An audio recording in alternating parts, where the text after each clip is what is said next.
Hello friends, how are you all? Alright ji, बहुत ज़्यादा जो लोग ऑफिसेज में काम करते हैं या फिर ज़्यादा देर वो बैठे रहते हैं चेयर पे, सो वो कह रहे थे कि कोई ऐसा पॉस्चर बताएं जिससे उनके यहाँ पे जो हर वक्त दर्द रहता है, क्योंकि बैठने से यहाँ पे सबसे ज़्यादा कंप्रेशन आता है। सो उसको कैसे रिलीज किया जाए, तो उसके लिए वैसे भी उसकी कंप्लीट वीडियो आपको यूट्यूब चैनल योगा भी टीएचपी पर मिल जाएगी, लेकिन एक पॉस्चर मैं आपको करके बताने लगा। आप इस तरीके से अपनी ऑफिस की चेयर पे या घर की कुर्सी को भी इस्तेमाल कर सकते हैं। थोड़ा सा आप यहाँ पे एक कॉर्नर पे आके बैठे, यहाँ पे अपने दोनों पाँव को ग्राउंडेड कर लें। यहाँ पे आपने अपने दोनों बाजुओं को इस तरीके से बिल्कुल स्ट्रेट उठा के, सो अपनी यहाँ से आपने मूव करना है अपने जॉइंट से, हिप जॉइंट से। यहाँ से मूव करते हुए सांस को बाहर निकालते जाएं और कुछ देर के लिए यहाँ पे स्टे करें।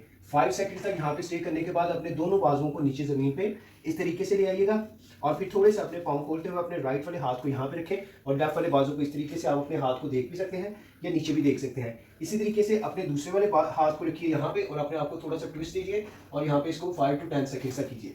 आप देखिएगा, आप इसको 2 से 3 दफा करेंगे और आप खुद ही महसूस करेंगे कि आपकी बॉडी जो है वो एक दफा से फिर एनर्जेटिक हो गई है और आप अपने काम पे दोबारा उसी तरीके से जैसे आप सुबह आगे बैठे थे उस तरीके से करना शुरू कर देंगे। Thank you very much for watching the video and do share this information with others and do not forget to follow yoga with टीएचपी।